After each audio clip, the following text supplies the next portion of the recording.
Good evening everyone. कैसे हैं मेरे प्यारे बच्चों? चलिए, परसेंटेज तो अपना हुआ समाप्त।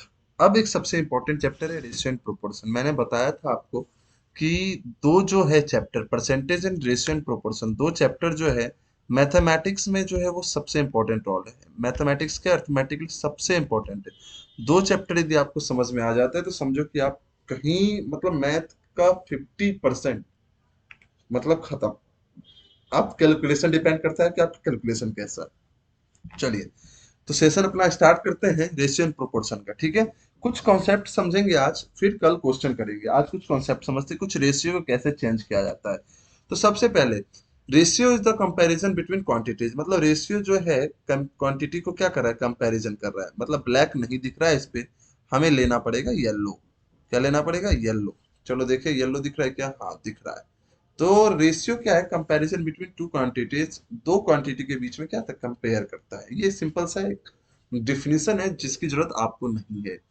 ए is to B is written as the A by B. Obviously सी बात है, जब 5/4 को हम बाद में क्या लिखते हैं, 5:4 ही तो लिखते हैं, हाँ या ना? क्लियर है यहाँ तक? चलिए मेरे बच्चों, आगे बढ़ते हैं। अब देखते हैं क्वेश्चन। क्वेश्चन क्या है कि सिंपल सा रेशियो है, उसको कैसे कन्वर्ट करें, ये चीज हमें जानना है। तो सबसे पहले बच्चों ध्यान रखो, आप पहले क्या है, ए इज टू बी दे रखा है, बी इज टू सी दे रखा है। तो एक बात बताओ मुझे, आप मुझे बताओ, क्या ये चीज मैंने परसेंटेज में बताया था कि आपको क्या देखना है, बी को देखना। क्या बी सेम है? तो आप बोलोगे हाँ सर सेम है। बी क्या है? सेम है।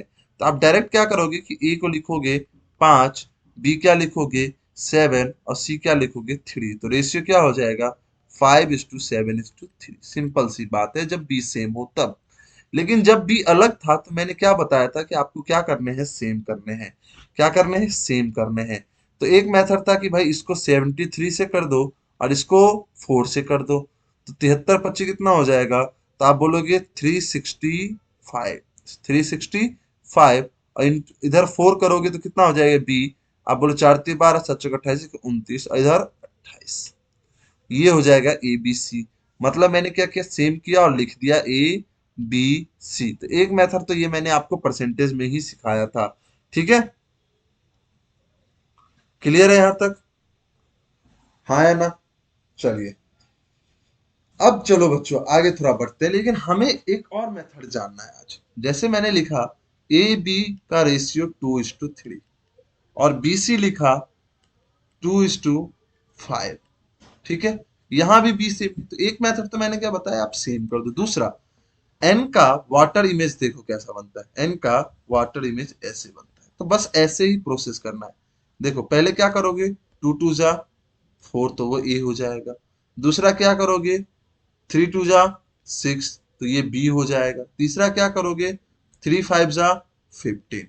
तो एक ये भी मेथड है, एक ये भी मेथड है। 4×6 = 15, हाँ या ना? 4×6 = 15। क्लियर है? चलिए आगे बढ़े, हाँ या ना? चलिए, अब मुझे एक और मेथड आपको बताना है। इसके अलावा एक और मेथड, यदि मैं चाहूं इसी क्वेश्चन को, तो देखो ये रामबाण है, ये सब जगह आप यूज कर सकते हो। जैसे ए बी सी आप लिख लो। ए बी कितना था, 2:3। बी सी कितना था, 2:5। तो बचा प्लेस ये और ये। तो इसके बगल वाले को आप पुट कर दो, 3 2, और मल्टीप्लाई कर दो। 2×2 = 4, 3×2 = 6, 3×5 = 15 हो गया। आप ऐसे भी कर सकते हो। ठीक है, हाँ या ना? यहां तक सबको समझ में आया? जल्दी से बताओ। चलिए आगे बढ़े। नेक्स्ट, अभी तक आपने देखा कि यहां तक 3 था। अब यहाँ 4 नंबर के रेशियो आपसे पूछे गए। कितने? 4 नंबर के। तो मैंने क्या बताया, एक मेथड तो अभी मैंने आपको तुरंत बताया कि आप अरेंज करना सीखो। ए बी सी डी लिखो। ए बी कितना है, 5 3। बी सी कितना है, 4 7। सी डी कितना है, 2 3। अब बचे जितने जगह है उसके बगल वाले को क्या कर दो, पुट कर दो। मतलब यहाँ 3 है तो 3 आएगा, 3 आएगा। यहाँ क्या आएगा, 7। यहाँ क्या आएगा, 4। यहाँ क्या आएगा, तो 2 और 2। फिर क्या बताया मैंने, मल्टीप्लाई कर दो। 5×1 = 20, 40। देखो फिर आ गया, 4×3 = 12, 24। 7×1 = 42, 7×1 = 63। हो गया। यही ratio A B C D का, यही हो गया। लेकिन एक और मेथड है, मैं एक बार क्या बता रहा हूँ, देख के करने का। क्या देख के करने का, तो गौर से देखो। सबसे पहले आप इस साइड को करो, 5 4 2 दिख रहा है आपको, वो हो जाएगा ये, तो 5 चौक 20 दूना 40, 5 चौक 20 दूना 40, पहला हो गया, हाँ या ना।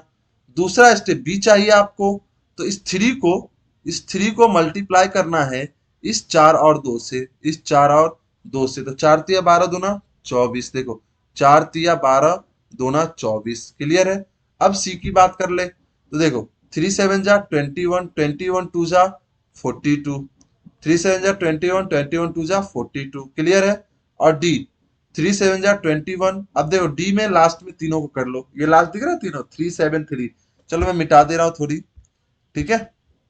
हाँ मैं मिटा दे रहा हूँ आपको, क्या करो, आ, देखो, हाँ मैंने क्या बताया आपको, देखो क्या करना है आपको, लास्ट में 3 7 3, 7 या 21 63, इसको कर देने हैं मल्टीप्लाई। मैं फिर से समझा रहा हूँ इसको, सबसे पहला ए बी सी डी चाहिए, लिख लो 2 1 4, तो 4 दूना 8, दूसरा दूसरा 3 1 जा 3, 3 4 जा 12, ठीक है।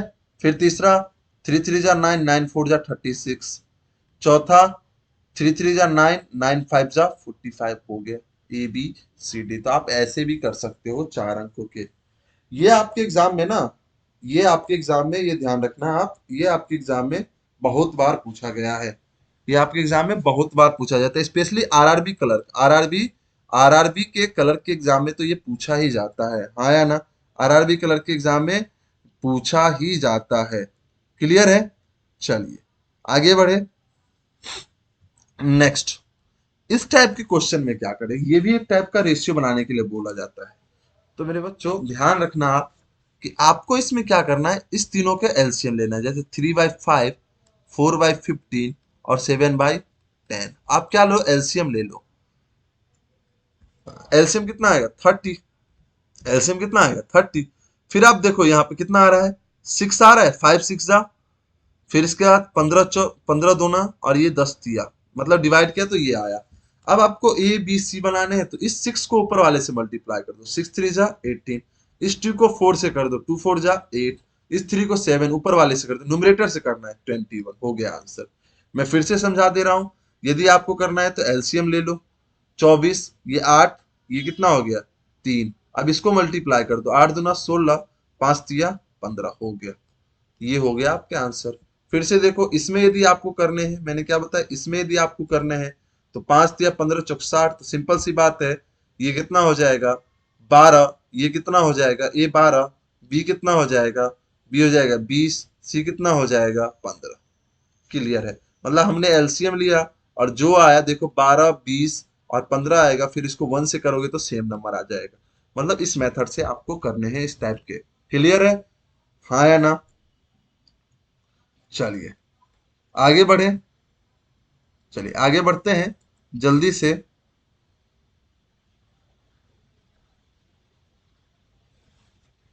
चलिए इस टाइप के क्वेश्चन को देखिए, सेम है, आपको क्या करना है, इसके एक अच्छा सा मेथड मैं बता दे रहा हूँ, जब भी आपको इक्वल वाला दे, अब इक्वल वाले में एक ये भी आ जाता है, a/4 equal to b/3 equal to c/3, ये भी एक c/7 लिख लो, ये भी एक प्रकार का क्वेश्चन है। तो आपको बताने हैं a/b/c का रेशियो क्या होगा, a/b/c का रेशियो क्या होगा। अब देखो ए बी सी है, तो आप ए बी सी लिखो, अब ए को ढक दो, ए का निकालना है तो ए को ढक दो, आप बोलोगे बचा क्या 5 6, तो 5 6 30। अब आपको बी का लिखना है, तो आप इसको मल्टीप्लाई करो, बी को ढक दो और ए सी, 3 6 18, मतलब पहले क्या किया 5 × 6, दूसरा 3 × 6, तीसरा 5 × 3, मतलब 15, ये हो गया आपके आंसर, क्लियर है। आप इसको काट भी सकते हो, 10 6 और 5 आएगा, 10 6 और 5 आएगा। उम्मीद है इसका आंसर आप लोग दोगे, देना क्या है देख के बताओ ना, 42 होगा, फिर इसको देखो 14 होगा, फिर इसको देखो तो आप बोलोगे सी, तो 12 होगा, मतलब 2 से कट रहा है, 21 7 6, हो गया आंसर, क्लियर है। हाँ, अब जब ऐसा रहे तो आप ध्यान रखना, ए बी सी का जब आपको रेशियो निकालना है तो आप डायरेक्ट क्या करो, डायरेक्ट करो पलट दो, मतलब ए हो जाएगा 4 ए क्या हो जाएगा 4, बी क्या हो जाएगा 3 और सी क्या हो जाएगा 7। सिंपल सा ये होता है। बस यही लॉजिक जो है आपको पकड़ना है और इसी टाइप के क्वेश्चन यहाँ तक बनते हैं। उम्मीद है सबको समझ में आया होगा आज का सेशन। कल चलेंगे अपन इंपॉर्टेंट पे, ठीक है। तो रेशियो का आज के लिए बेसिक इतना ही रखते हैं। कल मिलेंगे फिर इसी टाइमिंग पे। सबको अलविदा, गुड नाइट, शुभ रात्रि, धन्यवाद।